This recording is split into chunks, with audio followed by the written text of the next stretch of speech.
Hey guys, welcome to day 11 of the New Testament in 90 days.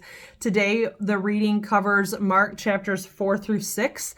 And there are two different things that stuck out to me today from the reading. Both of them are in chapter 6. Both of them, they're kind of like unrelated, but they were just kind of interesting or fun details that I wanted to share with you today. The first one is the first 6 verses of chapter 6.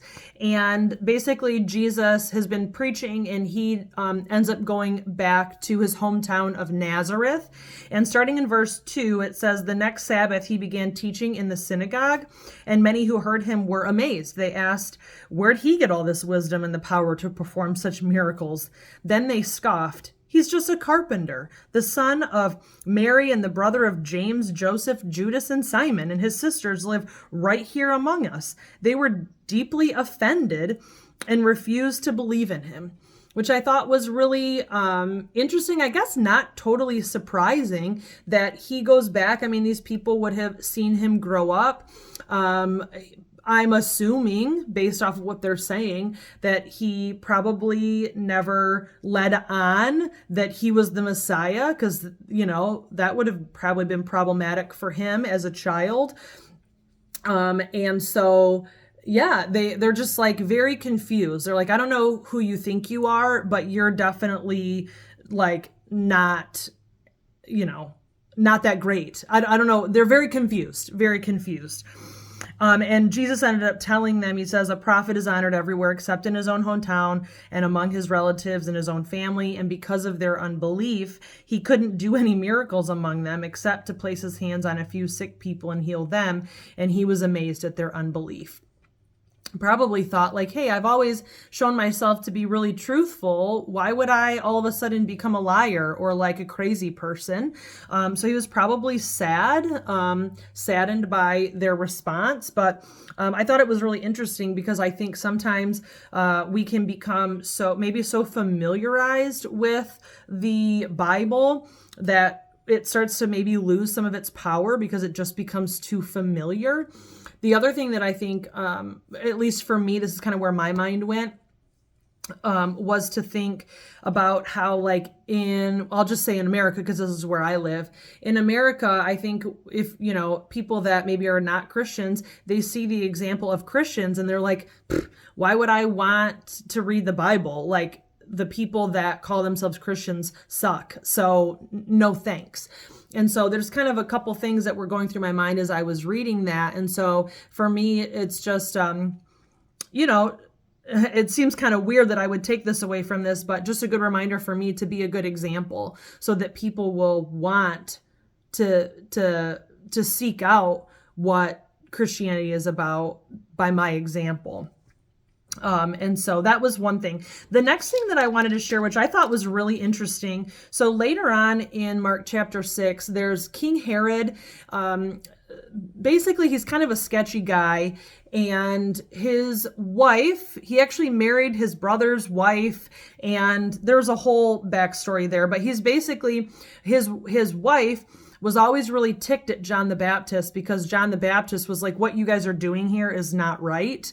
And you need to cut it out type of a thing. And so she always had this thing for John the Baptist, like, we got to get rid of this guy. And Herod would never do it. And so basically it's Herod's birthday, and his wife's daughter comes in and does a performance for him.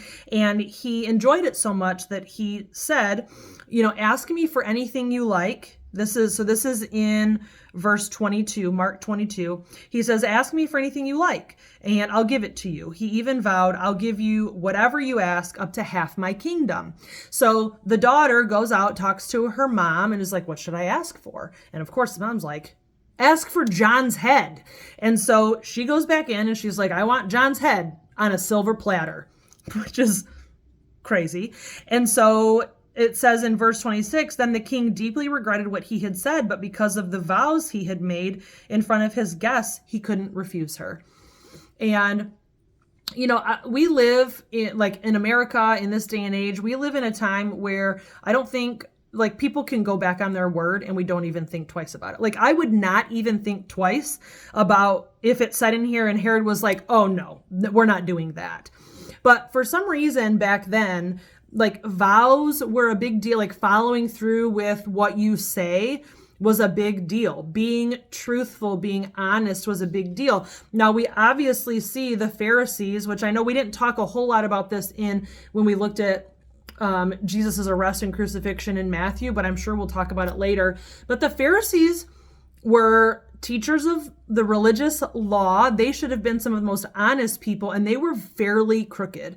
But in that time, there was something about being honest, being truthful, being a person of your word.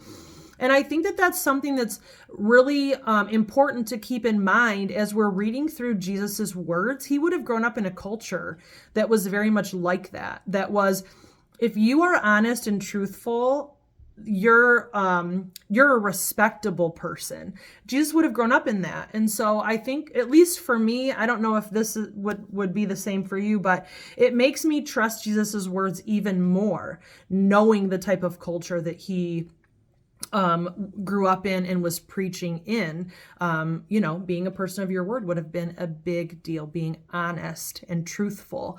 And so so I wanted to share those things with you today. I hope that you enjoyed that and that gave you a little something to think about when it comes to the Bible and Jesus and all of these things. So if you would like to talk more about that, feel free to leave me a comment or shoot me a message. But if I don't hear from you today, I will definitely see you tomorrow. Bye, guys.